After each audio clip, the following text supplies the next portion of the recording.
All right. Welcome, everyone. It is the first RadReads AMA, and I've got two trusty and awesome rad readers here with us today. Like everything, this is experimental. This is in service to you guys.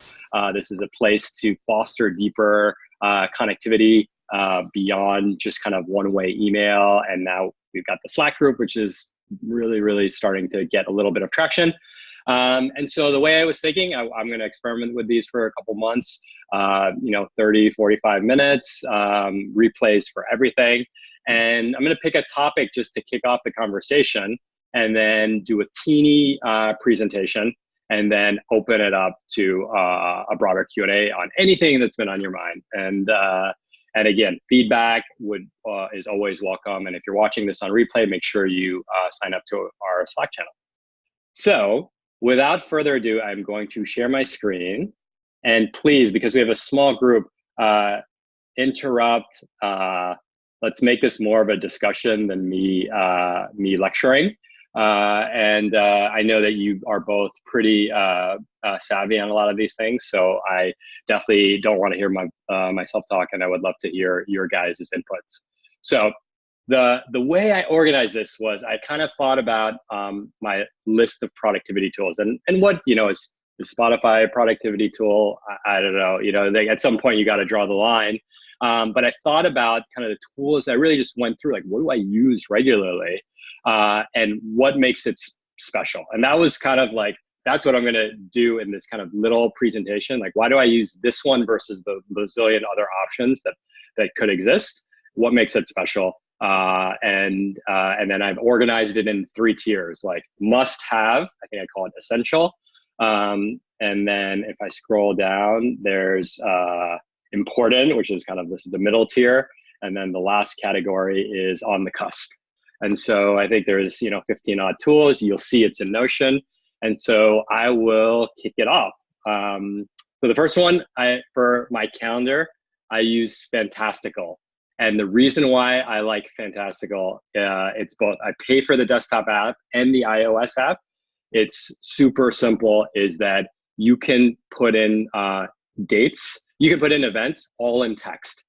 So if I said, have lunch with Nicole on Tuesday, it will show up as a 12 o'clock meeting with Nicole, it won't add your email, on the following Tuesday.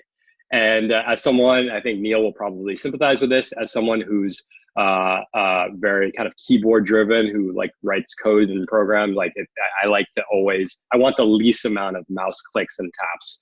And so I use Fantastical on both iOS and desktop.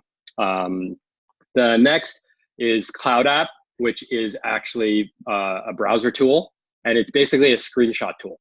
And so you hit Control-Shift-5 and you draw a rectangle. Like, actually, you might be able to see me. If I do this and I draw a rectangle, boom, that image is saved onto my clipboard, and I can drop into an email. I can drop it into a blog post. I can go in and edit it. And I mean, screenshots are its own method of communication now.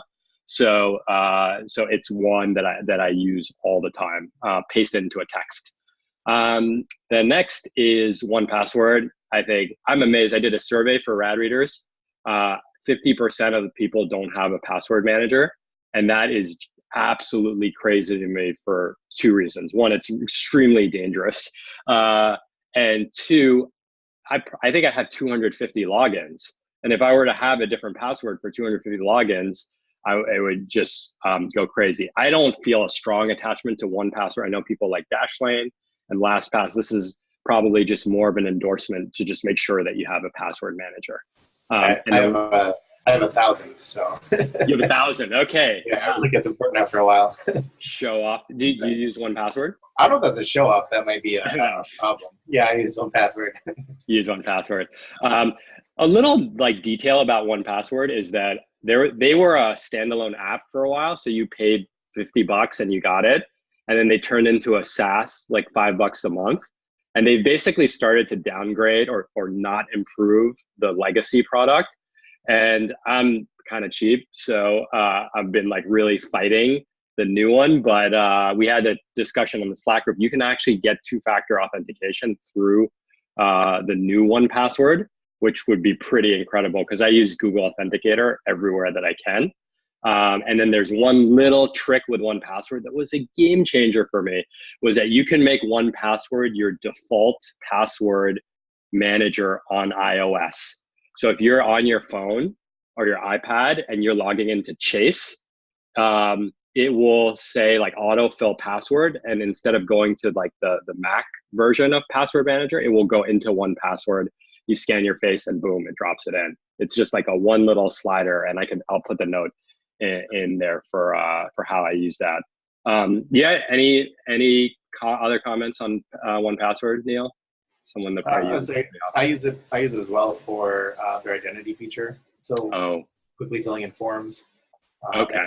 Same with their credit card information. Yep. And then there's some things where you can even have properties outside of username and password.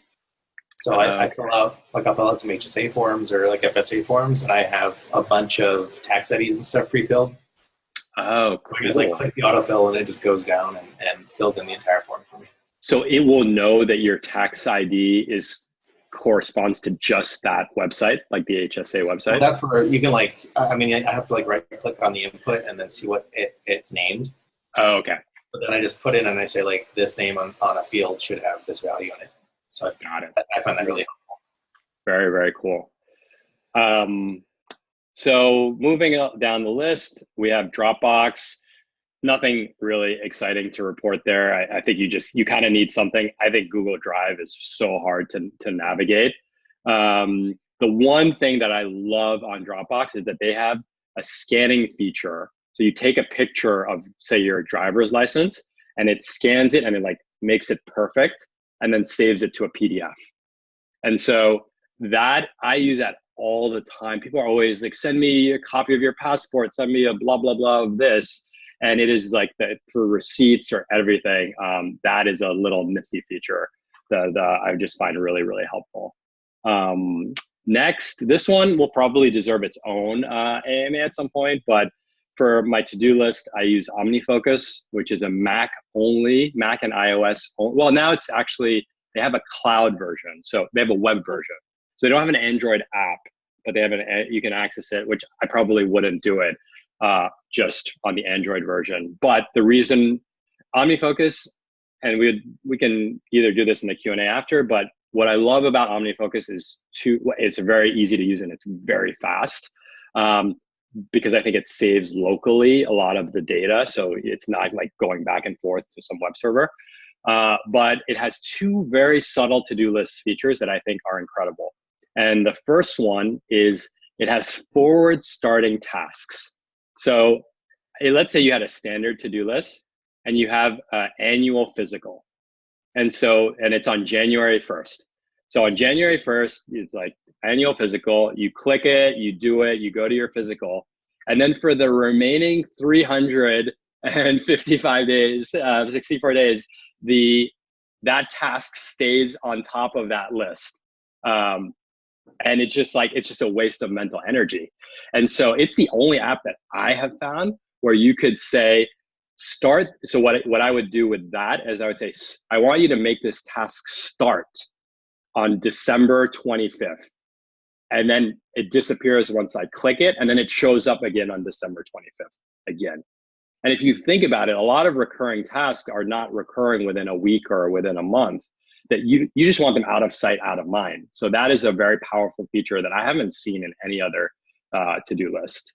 And doing that on a calendar for forward looking, that wasn't enough for you? So calendar doesn't work.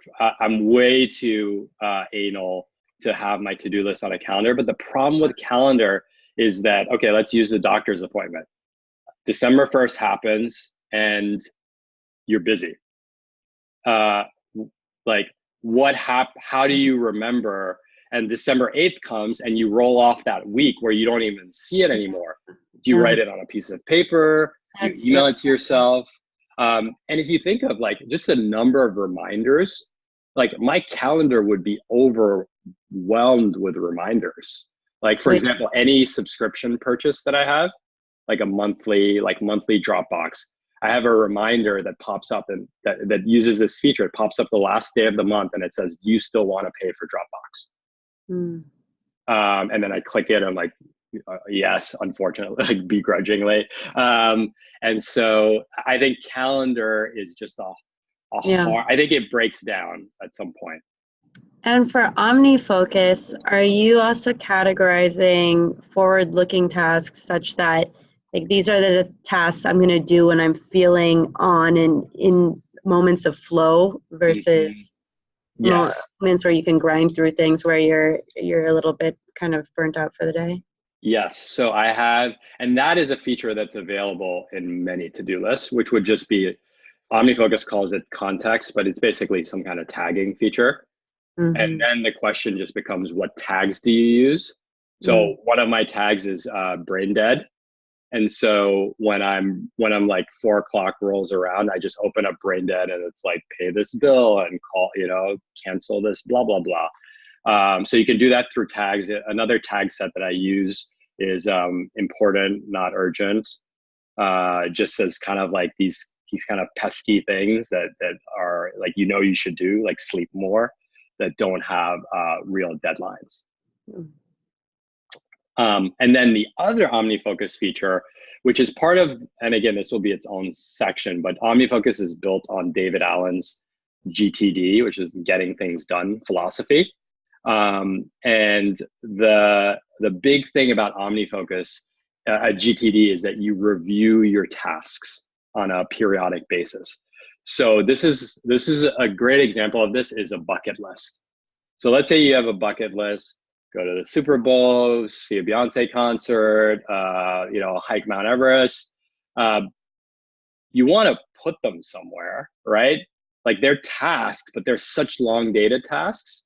You can't put a deadline on it because, like, what do you say? Like, climb Mount Everest by 2024. And so what you want to do is you want to have a reminder that says, hey, you need to think about your bucket list every 6 months. And so what happens in OmniFocus, so you set that. So for bucket list, you say 6 months. I have a list of things for my daughter that's set to 1 month. And what happens is OmniFocus, when 1 month comes up, it says, hey, these are these kind of in-between tasks that you have for your daughter. They don't have deadlines because they're like read more books to her. And you have to acknowledge, like it's literally like a stamp. You have to say, I checked that all of these things are still valid. Some of them you might prioritize and so on. And that's called the review function, which is a part of GTD.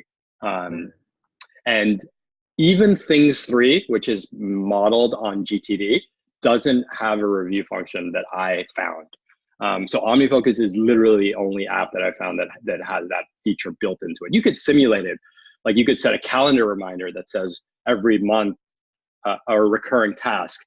You could say every month, check Soraya list, but then you're kind of, you're adding more things to check. Okay. So, okay, next we have Instapaper, which is an app to save things and read them later. There's really 2 players in this. There's Instapaper and Pocket. I think these apps are phenomenal. I don't know how people live without a read later app. And they basically have Chrome extensions. They have iOS apps. So anytime you're reading something on any device, you basically push a button.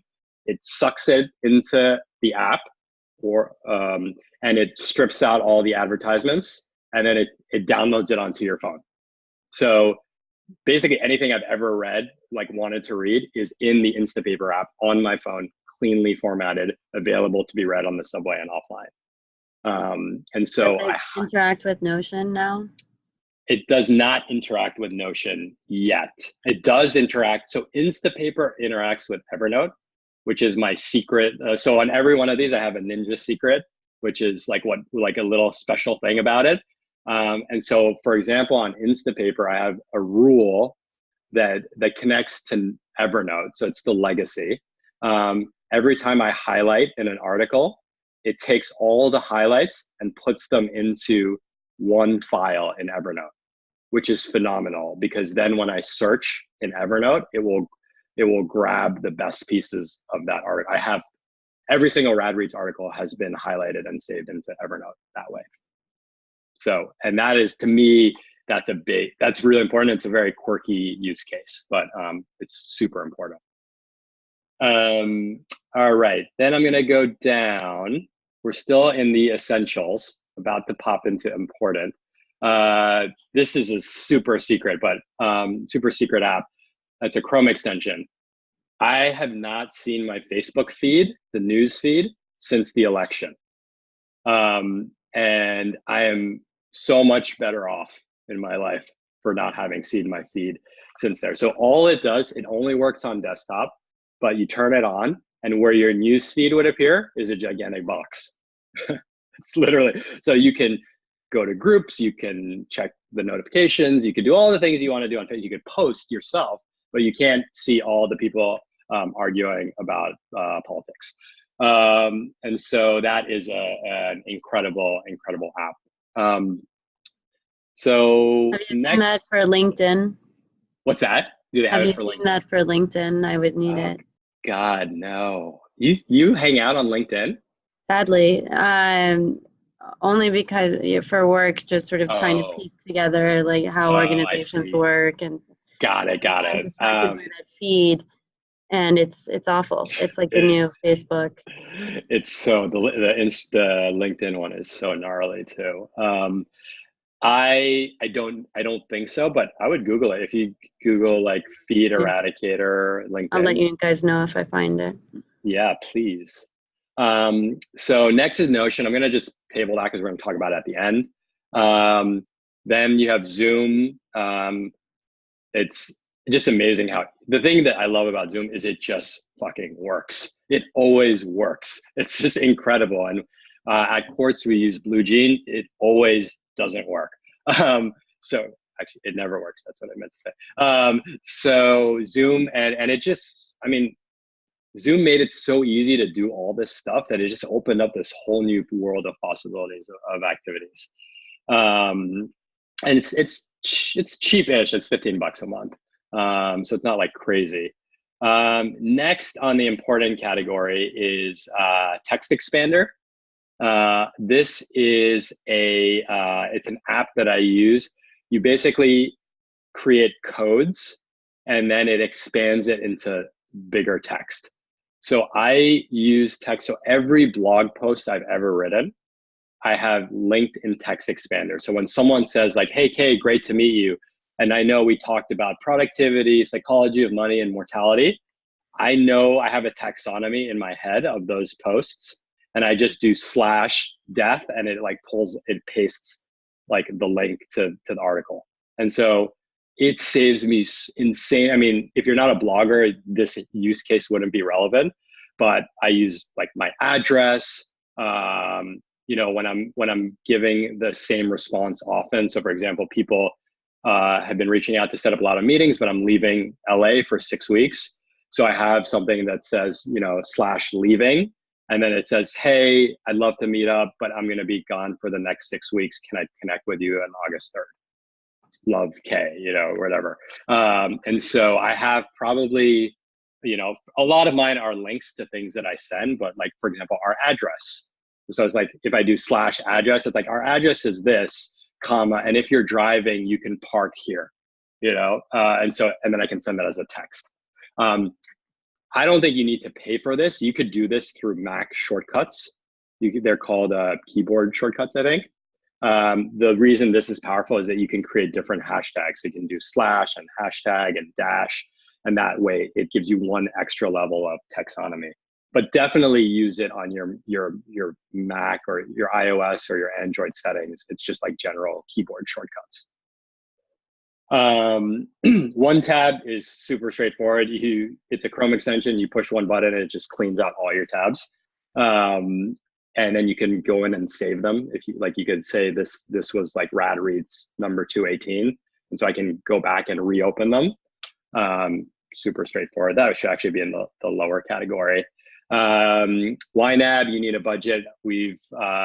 That's not really productivity, but it just felt like an honorable mention because I'm in it I'm in the app every single day. I'm in it for about 15 to 20 seconds, categorizing my spending for the day before. And you guys were both on the workshop. Like, it has changed my confidence with, I know how much I really spent, and it's actually more than I thought I did. It's a lot more than I thought I did because perfect example is I accrue like $500 every month for vacation for like a big summer trip. But every month we take a weekend getaway that uses the $500. And so the summer vacation comes and I'm like, oh, okay, here's $6,000 out of the gates, like right away, that I have not saved for. So things like that, especially as you get older, your life becomes more complicated, your expenses become lumpier. We'll do a whole separate section on YNAB. Evernote, I'm gonna just keep it for the Notion conversation because it serves as a good kind of counterbalance. This is a nice one, Send to Kindle.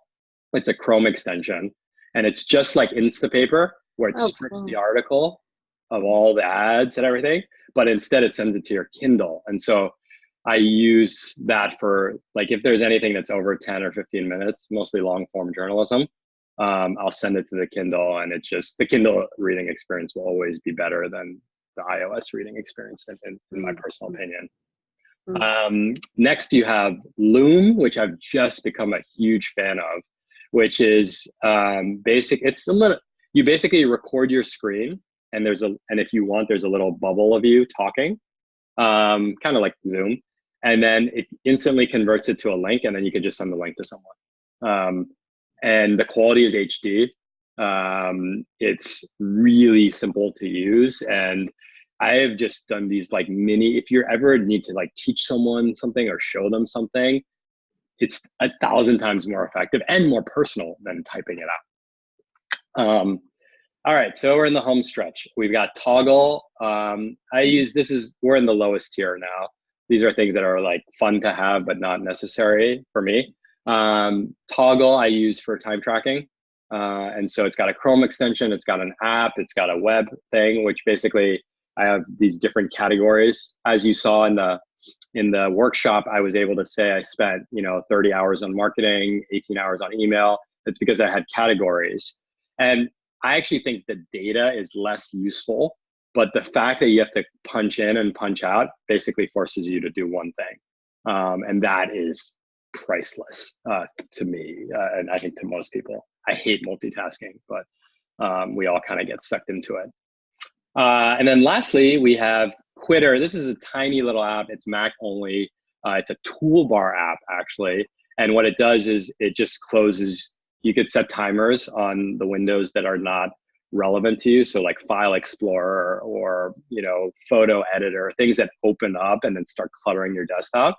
And after 7 minutes, it just closes the window for you and just like it automatically does triage. So, so there you have it. That is my current toolkit. So I will pause and see if you guys have any questions or anything you want to add to it. Just the forward-looking one for your Evernote and Notion. Yeah. So you'll get into it, but yeah, and you talked a little bit with Instapaper, but to what degree do you need both, or if there's a way to sort of just go with Notion? I would love your thoughts on that when we get to it. You mean Notion versus OmniFocus or Notion versus Evernote? Oh, Notion versus Evernote. Yeah. Okay. Cool. I was related to Toggle. Have you ever seen one of these? Yes, it's on my list. The time miller. Yes. Explain to Nicole what it is. It's a what is it? I forget the name of the shape. Pomodoro. Oh no, it's the physical object. I don't know what it's called. Oh yeah. It has a little stand that you leave it in like this, where it's tipped up. But then if you put it on one of the faces, it starts tracking time on that face, and it integrates with Toggle, so you can actually have when one of the shapes is face up. So like if I'm doing game design, I leave that face in the air, and it starts logging time to it. That's awesome. How many sides are there to that? 8, and then it's a wet erase base on it. So you'd need like to actually like scrape it off. Like you use the wet erase spray and then wipe it off. But then they have stickers as well you can put on it. Do you guys think that's rooted in some science, kind of similar to the 150 like connections in your network? Like, should you only be toggling between that number of things? Like, That makes sense. I mean, like one of them I have like project, which is just like whatever is taking my most of my time. So I kind of log things like that. mm-hmm. Are you pretty good about like adhering to it? No. It's for when I want to like have a clear idea of how long I'm spending on something. Yeah. Otherwise, it's not super important. I don't have to really rigorously log anything else. I think a good replacement, what I use, because I go through phases when I know that I want to track things, but I try to do work in 25-minute increments, regardless of like, that's the Pomodoro technique. And so I'll just say to Siri, set 25-minute timer. And then I'm like, okay, for the next 25 minutes, I'm just going to work on a blog post, or I'm just going to reply to email. And so that's kind of my workaround to get to the right, for me to not multitask. I would say I kind of lose track of time a lot. So yeah. either because of flow or just being distracted or whatever. So if I know that it's something that's important, then having that helps a lot. Yeah. Nicole, being in a corporate, like, and I don't know about your work, but since you're a tech company, you work in tech, I bet it's more flexible. But are you kind of firewalled from a lot of these things? Like, can you even use Evernote? Oh, thank God. Fortunately, I'm okay now. When I was at the bank, I couldn't use anything. But for now, it's okay. So I full access. But what I have been unable to do is have really the control to want to unit task, to do like batch email, for example. I just can't do. I can do the idea of, maybe I want to really go through into things that take longer than 2 minutes, and I'm starting to think about that under a methodology of, okay, a few batches to spend 25 minutes replying to email, but there's no way in this seat I cannot look at it. And so I'm starting to do little things like that. But fortunately, to your point, I'm actually lucky that I have full access to these tech tools. Cool. Awesome. All right. So let us switch into Notion. This is all in Notion, by the way. Let me find my file. This is the most simple agenda, because I did it 30 seconds before we started. But really, it's just discussion. It's just a starting point for a discussion. And so I'm going to go through this like super quickly, and then we can just open it up to a broader conversation. So to me, Notion is somewhere in between a word processor like Google Docs and a word processor and a spreadsheet and a database. So like think Microsoft Office. And then note-taking, like a more generic note-taking app, like Evernote, where words and text and organizing text. It's got some pretty powerful features, like you can make it a database. Like literally, it can serve as a database, which is pretty rare for ordinary non-techies to be able to create databases. You can embed things in it, so it's very friendly to the web. If you paste a link to Google Map, it knows that it's a map. If you paste a link to Instagram, it renders it perfectly. So it just, in a web kind of facing world, it's just very friendly. And it basically, because it has all of these tools, if you know how to create spreadsheets, if you know how to create databases, you can create your own to-do list. You can create your own repository of documents. You can create, you could actually create a blog on Notion, like a full-on blog, because again, it would be like a database where you would put the text of the blog in one field, you put the title in another field, and then you'd have a page that brings it all together and says, hey, show the data this way. And so if you think back on the way I laid that table out for you guys, that's just a database. And it was a database that said, that said like, here's a picture, here's a link, here's the secret ninja code, and here are some tags on how they're important. And I want you to show it this way. And I chose to show it in like 6x6, gallery is what they call it. So that is what's powerful. And so in an ideal world, I think it would still be hard, but you could get rid of your to-do list. You could get rid of Dropbox. That would be hard if you have a lot of files, but you definitely can. You could get rid of Instapaper.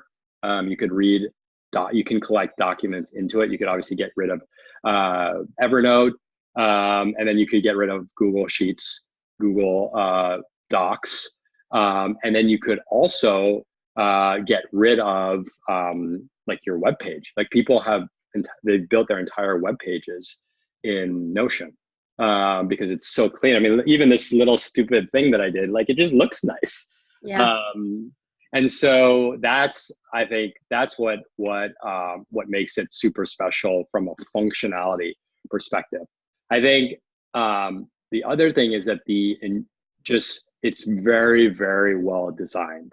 So for example, just the fact that I can put this little graphic there, it's linked to an image source, but I can also like move it. I can go in here and change this icon to something else. And these are little finishes that as a creator, they make things look like when something looks beautiful, you want to share it. When something looks beautiful, you want to come back into it. When something's functional, you want to spend more time in it. And I think Notion has this really powerful way of combining both of these things. It's highly, highly, highly functional, and it's super beautiful. It's just like you feel inspired when you're in it. When I'm in Evernote, I do not feel inspired. I'm just counting the minutes until I can get out of the app. Like for example, something so basic as creating a link from one document to another document, you couldn't do that. You'd have to go to the other document, copy the link, it'll be in blue and pasted and hyperlink. So if you look here, if I want to link to like my Notion video, I just type / and that gives me all my commands, and I go link to a page, and then I type in Notion in search, and I have become a productivity machine with Notion, boom. And I could share that. This is a live hyperlink that links to another page, which by the way, I've been sharing this page. You may have seen it. It's like my video series. Yeah. As it's a Notion. It's like, it's too much work for me to actually put it into WordPress on radreads.co. That's just not even worth my time, because the thing that I can achieve can be done here, and it fucking looks good. So that is what makes Notion different. Let me just delete this. What are my use cases? So I use tables a lot. My mind thinks in terms of tables. And so, for example, just got to be careful what I share and what I don't share. But okay, let's look at, I'm updating rad jobs. And so if you look at rad jobs, you'll notice that same format that I had used for the apps. So this is a database, and I have all these different ways of showing you the data. So I'm constantly putting things into databases and then finding ways to show them back to people differently. That's one way that I use it. I use it very often. So if I go into, let's see, ConvertKit migration, it's just kind of a nice, I'm changing email services. So it's just like a nice little way that I can have like some like mini tasks that are not like deserving to go into like my full task management program. These are just like little quick things that need to be done. Some links that embed, some post ideas, it's just, again, it's clean. And again, I can link to other files. And so here are some links, some users, and I kind of tag them. So this acts more like a spreadsheet. So that's one of the use cases, like lots and lots of tables. The Can you other, talk about the time you're investing to make it clean? I know that you get dividends, you know, as a result, but yeah, I think I mean, it's as simple, it's probably like 2%. So, because for example, all the headers, so Notion has like, and don't get me wrong, I know what features to use. So I know that a header would look good here, columns would look good here. So there's a built-in knowledge of kind of like knowing what presents well. But in terms like, oh, let's do it. If I wanted to change this picture, I would click on change cover. I would go to the unsplash. I have this beautiful picture of waves that I like. I type in waves and I scroll down and I know that this is the picture that I love. And I know that I need to reposition it so that I see the waves. Right. So much less time than anything else. Yeah, if to do that in WordPress would have taken time. And WordPress is made to do that, which is what's kind of mind-blowing. And just for context, so that table that I put together for this morning, the whole thing took me 15 minutes. Amazing. From creating the blank sheet to laying it out that way. So, I mean, you have to invest and learn how to use it. And, you know, I don't want to dismiss that there's a lot of kind of built-in knowledge in that. But the actual formatting of it, it's like 3 or 4 levers and you just kind of use them. Here's something I can show you for my coaching clients. We keep all of the notes. So this is a fake dashboard. But basically, for my clients, you know, we have our objectives, we have the notes from each session, we have any follow-up reading. See, you'll recognize the table here. It looks a little differently. I put 8 per, I put 4 or 5 per row. Some more links. We have a to-do list that has different kinds of filtering mechanisms, and then we have like a file that's an agreement. So this is probably like the clean, like a very versatile example of like, there's a table, there's embedded things, there's links, there's the notes, there's just like a clean document. So that would be another use case. 2 other use cases that I'm in the process of building out. I just switched to an HSA. And so I need to be a little bit more diligent about tracking my receipts. So I'm going to create my receipt tracker in Notion, and it will be so there'll be the expense, the date, the provider, and then a link. It actually won't be a link. The picture will be saved within the cell, basically. So that would be another case. And then I need to build a little accounting software just to like keep track of my RadReads P&L. It's not worth signing up to QuickBooks, like $400 a year. So I'll build that with the fields that I know that I need. That made me think of we have a kind of a theme park light nearby. It's not as big of a theme park, but it has rides and has food and stuff like that. But they don't really publish their menus online, so you can't really see. But you can't like look and see what you want to eat before you go. So like I made a little database with all the restaurants, and next time I go, I have like a field for uploading an image. So with the mobile app, you can just go to that row, hit image, take an image, and I'll upload it to the site. Wow. And then I can just share that site with other people. Like that whole pattern is really cool to be able to do that. Yeah, I'm glad you mentioned that because so much of the joy of the internet is sharing cool shit with other people you care about. And Notion is just so good at that. So I have wikis. So like here are just things that I share with people often. So if anyone's ever going to Portland, here's just a list of the restaurants that we went to. And it's just easy to find. It's clean. I can share it. I didn't even bother to put the cover image because I've never shared this. But you go down here. It's like, who are my favorite coaches? So life coaches. I guess this one I'm still working on. Right. And I just have like all these like little things, you know, list of therapists, right? Like these people ask me like, who's a good therapist? And so I just go here, and you could do all this in Evernote. It just, you wouldn't feel good doing it. It would be harder to find once you did it. It does though. I don't want to bash Evernote because Evernote has a few advantages. It's way faster. Like it's fast, the input, like, and you know, you might know the tech stack better, but Notion is like tech people find Notion very slow.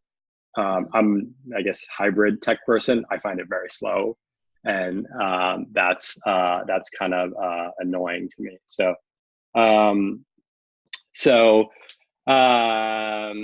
yeah, those are the use cases. So maybe I'll open it up to questions. I have a question on Notion, and when you write and speak or read, like, how active are you when you're note taking in kind of summarizing your thoughts, like that structuring aspect? What appeals to me about Notion is the blocks and how you can structure things. And I think over sort of my last 5 years in Evernote, it's been this sort of just data dump of like a continuous brainstorm where I didn't have the joy of like actively going in and really structuring it. So I'm curious for you if that thought structuring in Notion is something that you spend time sort of doing as you're cleaning it up, and is that something that's rewarding? So I'm glad you asked this. There's a few. So there's a lot of I made a joke with one of my clients once. Is he's like, I need a better to-do list system. I need a better to-do list system. And then I asked him, I was like, do you need a better to-do list system, or do you actually just not want to do the thing? And you think a better to-do list will actually make you want to do the thing more, right? And so I think a lot of it is actually, it's actually the question that you're asking sits above the system, which is, when should I take notes? How should I take notes? How should I organize my notes? How much time is it worth cleaning them up? Right. I think all those questions actually lay above Notion or Evernote. And then once you start to answer those questions, you can get a little bit more clarity. But I'm not trying to avoid your question. I guess I would say I would answer it in two ways, and I would welcome Neil to chip in on this too. I think that there's like how you take notes when you read. Like some people don't take notes. Some people take a lot of notes. I'm kind of in the hybrid area. So for example, with Instapaper, I highlight things and it just goes into this file. If it's a really good story, like if I know, like I have an intuition now, like I think I know I'll come back to this someday. I might take take a little bit of effort to put a few bullets on top. If you really want to dig into this stuff, there's a guy named Tiago Forte, who his whole thing is about this. And he really teaches it from first principles. So he'll say something like, when you're reading, so the thing with note taking is you don't know what your future self is going to care about, right? So think about like 5 years ago, I was immersed in finance. If I took such detailed notes on everything that I read, they would literally be worthless to me today. Yep. And I would have wasted all that time. But at the same time, you also don't want to read something and not remember, like there's a reason why you read something. And so he thinks there's this constant trade-off that like you want to give your future self the best chance of finding useful information without investing too much time today. And so that's kind of like, that's like sits outside of Notion and Evernote, but I think it's a really powerful thing because there's a natural tendency to read something and write like the most elaborate book notes. And then 5 years later, you actually don't care about the topic. And so that would be like the starting point for books and articles. One thing he adds in that is if you find yourself going back into something, then make it better, because that's a clue that your future self's going to want it again. And so like, let's say you had this article and you just dropped in, you just dropped in a few bullets. Can you guys still hear me? My headphone. Yes. So you dropped in a few bullets, and then a month later or 6 months later, you're like, oh, that article said something. And then you find this paragraph that's awesome. He would say, like, highlight that paragraph in yellow so that the next time you come, you have the bullets and the yellow. And then if you go back into it again, the next time, maybe actually write a paragraph up top, which is why you like what the idea that's so powerful to you is in that book. Make sense? Mm-hmm.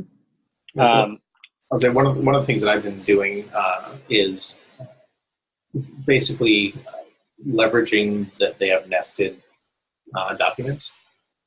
So you can bury stuff that isn't important, right? The further you go, the deeper you go in terms of your page structure, the less important it is to top level stuff.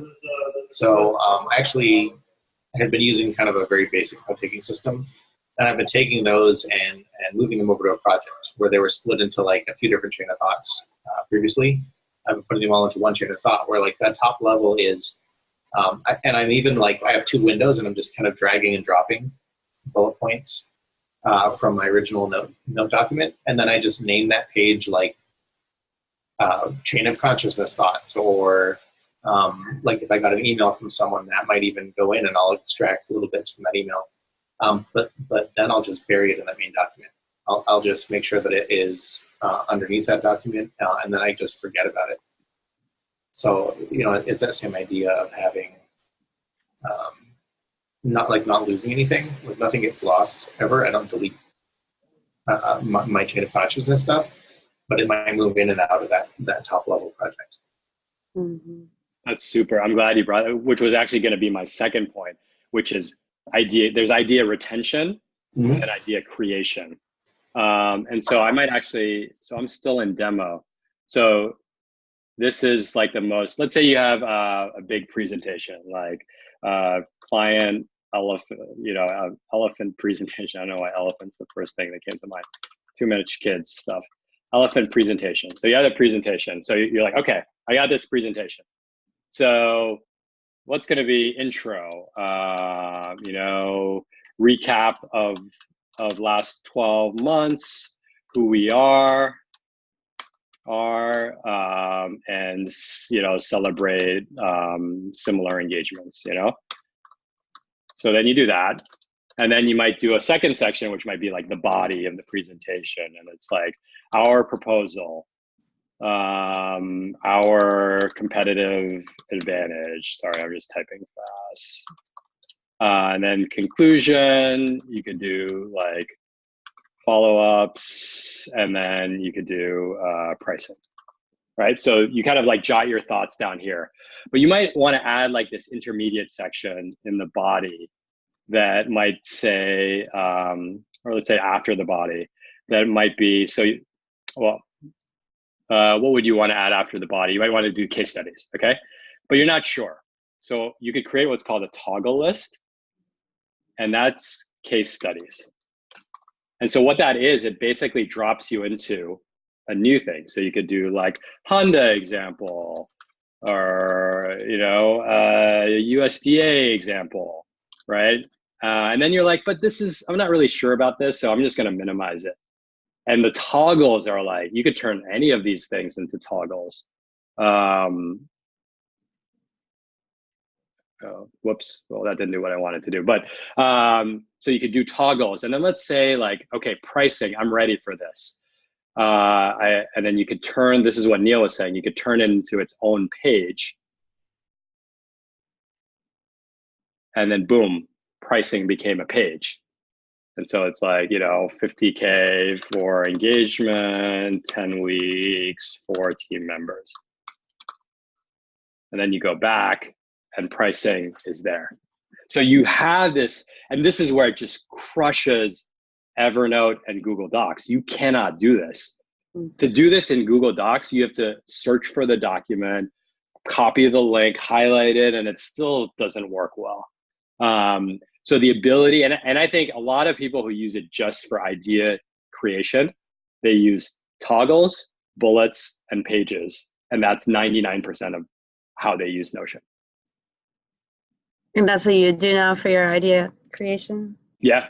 And that's why, I mean, I showed you kind of a messy version of that in my ConvertKit, but you know, it's a mix of this, like, here's the longer term goals that I would toggle in. Here are post ideas. You know, as I get closer to writing them, I might just turn this into its own post and then start writing it, you know, start writing it there. I think some people even miss that you can do multiple windows. Like that, I think that's where things get interesting as well. Like what? I'm sorry, I missed what you said. So that you can do multiple windows. Oh, right? I don't even know what that means. You can open up, so it's like in the file menu, you can do a new window. Okay. Right, and then you can even start, like, if you have a document with a ton of notes, you can have what your official page is, right? And you can start dragging your notes from a completely unrelated page into that page and drag ones in, out, and you can kind of really... So I could drag this file Facebook ads into the other window? Well, you could, like, one of the bullets on your post ideas, right? Oh, okay. You can say, like, oh, well, that one's not any good. And then you can move it to another page that's like scrap ideas. Okay. So I could go here and, oh yeah, see, I can move it. If you see, I could drop it in between the documents, yeah. So that's a cool way to take like an unordered notes document and then create like a real presentation from your unordered notes by picking and choosing in between the two of them. Got it. Cool. Any other questions, use cases, anything you want to get off your chest? So when you first sent a few weeks ago introducing Notion, I was like, oh no, because I'm going to go down this rabbit hole and it's going to be a whole thing. And I did, but I'm excited because I did import all of my Evernote notes. And not only that, I went through every one over the last 5 years when I joined Evernote. Wow. And it was really informative because it just took me back into my past self, as you alluded to, for the future self. And it was a wild ride. It brought actually a lot of realizations, and so thank you for that. Oh, my pleasure. And so, you know, what you just did was you basically did a real life version of the review. That's like David Allen review. It's like you have to go back and look at things, and you know, in his case it's tasks, but Tiago has this thing where he pushes a button and it sends him a random note from like a bunch of notebooks. Like he just selects which notebooks, and so this is when you know you're a big ass dork, and I'm one too. So I say that in a very loving way towards him. He's my friend. When he feels like procrastinating, he'll just go and just keep hitting that button to see what it serves up to him. Like that's a method of his that's some productive procrastination. Yeah. And so how have you coped with the slowness factor now? And I'm sure they'll make it better. Yeah, it's a good question. This is like such a bad advertisement for Notion, but I basically, my fastest input is OmniFocus. I think my brain's also trained that way. I've been using it for almost 12 years now. Oh, wow. So I basically just enter things into OmniFocus if I need to, if it's quick, and then at the end of the day, I'll kind of dump them in. I don't think that's long-term sustainable. But for me, Notion is really two things. It's creating these pages quickly. So it's not really, Notion will never be my task manager. Like I'm too specific about my needs. It might be a place where I keep a subset of my tasks that like might be tied to the course or might be tied to, you know, like the ConvertKit migration, but it's not going to be the place where I keep, you know, like I don't think I'll ever be reminding myself to pay my rent out of Notion. Like I don't think it's made for that, at least the way my brain works. Yeah. But the thing about OmniFocus had its issue too, where like the bucket list thing, you know, it's really more a list than tasks. So you know, like lists of books you want to read, you know, lists of movies you want to see, lists of places you want to go to. Like they're not really meant to be in a to-do list app, you know? They were probably meant to be more in Evernote in the first place. So that kind of gray area of tasks, I think will slowly migrate into Notion, and they're not responsive to speed. Like the speed responsive ones are like pay this, invoice, you know, just like, you know, it's like the important comma urgent is like, that's what OmniFocus is great for. Yeah, so it sounds like Notion can really be that creative space, that sort of hybrid between PowerPoint like and Word with WordPress. That's pretty cool. Totally. Neil, do you use a to-do list app? Yeah, I mentioned it in the productivity room the other day. Oh yeah. Sorted.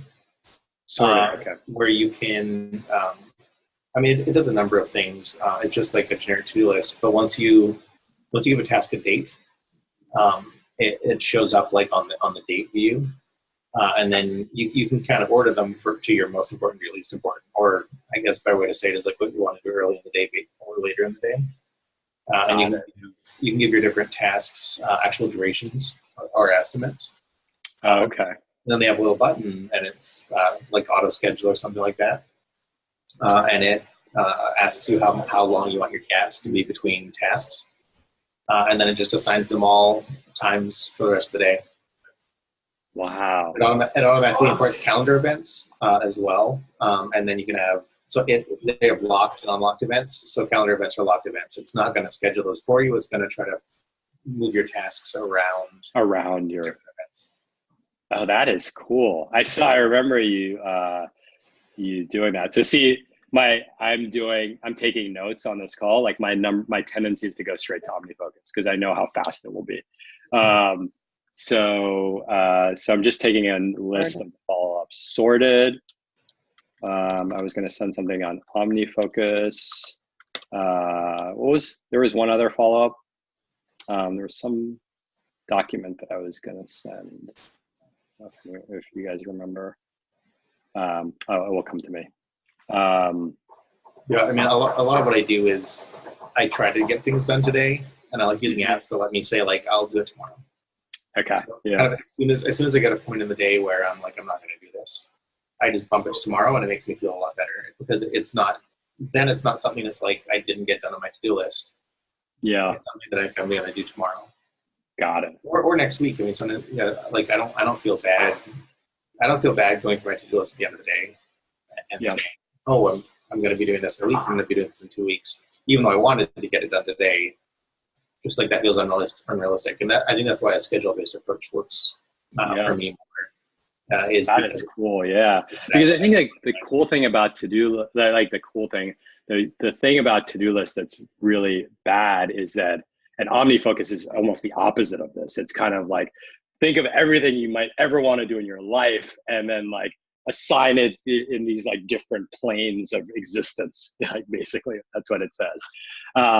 And the problem is like a lot of people in the community, in the OmniFocus community, they'll declare OmniFocus bankruptcy. And they're like, I've just been collecting these like shards of ideas for decades. And it's just, there's so many of them that it's like causing me stress. And so I like your approach that like, at the end of the day, your constraint is how many hours you're willing to dedicate to doing your to-do list each day, right? It's pretty simple. Am I right? Like, because I'm estimating stuff. If I think something's that's cool. Is it an app or is it an extension or a web service? It's an app for iOS and Mac. Oh, cool. And the Mac app's the beta of it. It feels very finished. Cool. Thank you. Mm-hmm. Awesome. Anything else? This was great. Thank you for being the founding members of the AMA. And like anything, I mean, I think Nicole, we were talking about building an audience in one of the Q&As. It's like, this is what people don't see about entrepreneurship. Like a lot of people, I think, would be like, there's 2 people on this, I'm canceling it. And the thing is, if you can't, I think if I do this for 12 months, on the 12th month, there'll be like 40 people in it. And you'll never get to the 40 without getting through the 2. Oh, my cat, hold on. Sorry. Well, that's how it gets tricky to test, you know, how to create value, and you've done it so well, but it's so hard because it's so hard because people say they want one thing and then they behave differently, and so that must be a real struggle. And I don't know what the answer is, because always pivoting without that persistence is also doesn't seem like the right answer either. Yeah, I think the right answer is, and I've said this many times before, is like, if you find joy in doing something, you didn't have the wrong answer, all right? And then I think it kicks into a lot of the money things. Like if you're not looking at this, like this was an hour I could have spent making X, or an hour taking away from this, which some of it is legit, but other of it is just scarcity, then you're kind of in that, you're like in that space where you can't win, right? But if you know your scarcity mindset and you're finding the thing joyful, the odds of you winning are way higher. And you can use these tools to help, declutter your brain elsewhere to allow you to get into that space. Totally. You're gonna be around on the 26th? Yeah. Sweet. Be good to meet in person. Yes. Neil, if you want to make the trip to New York on the 26th. But there will be, you're in Des Moines, right? Yeah, I don't think we'll be there on the 26th. There will be one day. There will be something in Des Moines. You'll be spearheading a RadReads chapter in Des Moines. I'll say I'm going to LA in August. Cool. That's about the biggest jump that I'm making. Awesome. All right. Well, thank you both so much. Thank you for your support. And I will talk to both of you soon. Yes. Thanks so much. All right. Have a great day. Bye. Bye. Bye.